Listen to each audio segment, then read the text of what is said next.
Hi folks, I'm Matt and welcome to My Expanded Universe, a show where I go through the entire EU in chronological order as best I know how. What, were you expecting some Galaxy of Fear reviews? Haha, not today. Today I want to go over a few short stories from the West End Games material. Now I know I've recently started doing this where I'll pull out little short, column stories or whatnot from West End Games. I decided to go ahead and do it. I don't know if I'll cover them all because some of them, they ride the line on just basic, information, not really a story. So I'm trying to get the ones that feel more like or so a story. So you can take it or leave it as you wish, but I just wanted to go ahead and include a few of those here today because I'm in the Rebellion era. Why not mention everything and stay here for another 5 years reviewing it? So the first short story comes from the Death Star Technical Manual. It was written by Bill Slevik, and it's called With All These TIE Fighters, Why Did We Win at Yavin? Actually, I think it's With All These TIEs, Why Did We Win at Yavin? And it's basically Wedge Antilles giving a lecture talking about the Battle of Yavin and saying, how did we overcome such amazing odds? Because if you think about it, there was a big complement of TIE fighters that were in the Death Star and everything. So it's an interesting story, very short. I want to say it's just a page.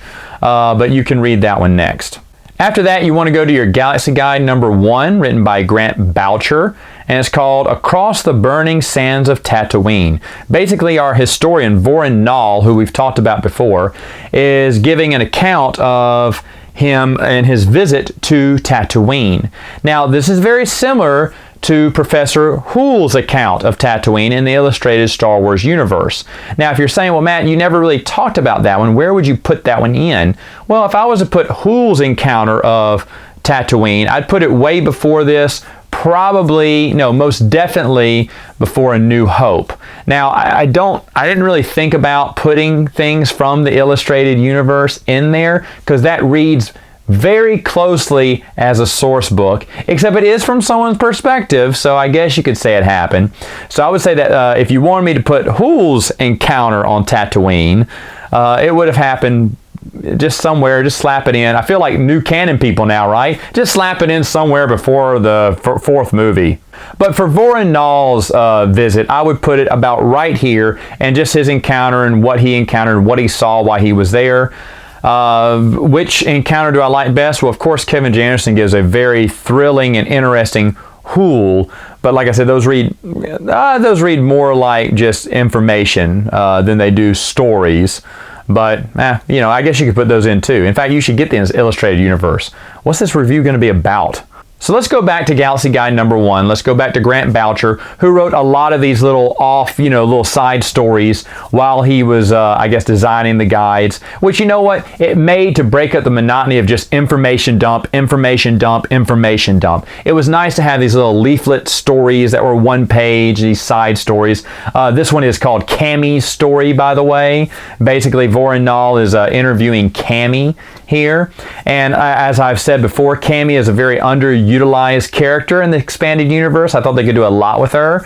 I think she made a few comic books, maybe a few books, children's books or young adult books, I can't remember. She has very few appearances, and I would have liked to seen more of Camie and Fixer more in the EU, but they never really were utilized that much. Now, this time, people knew who Camie was. They knew about the deleted scenes. In fact, maybe Behind the Magic had come out. Maybe they'd even seen Camie.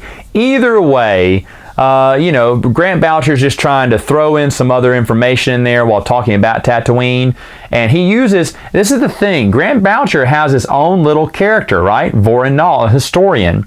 Now, it makes sense that a historian would be giving an account of all his experiences, all his interviews. And so Grant Boucher uses him a lot through the Galaxy Guides to kind of give you insight, but from a different point, instead of just making it sound like a lecture, making it sound like you're reading an article. And again, I have to go back to how grand West End Games is. In fact, I don't know if many people have heard my West End Games reviews of, kind of a short review of all their books. But I thought they did a fantastic job building a world and telling stories about the expanded universe that weren't, like I said, essential. None of these stories are essential to the overall expanded universe, but they just added more flavor, gave more character to this expanding universe. And at a time, West End Games was doing this at a time when no one was expanding the universe. So a lot of the insights and a lot of the effort that went in by everyone involved at West End Games, I still tip my hat to those people because I think it's such an amazing job. Now, do you have to track down and read all these short stories? No, not really. You can if you want to, and if you want to go out and collect all the West End Games material, go for it. But overall, those are just a few short stories I wanted to mention. All right, folks, that's all the time I have for now. See you next time with another video.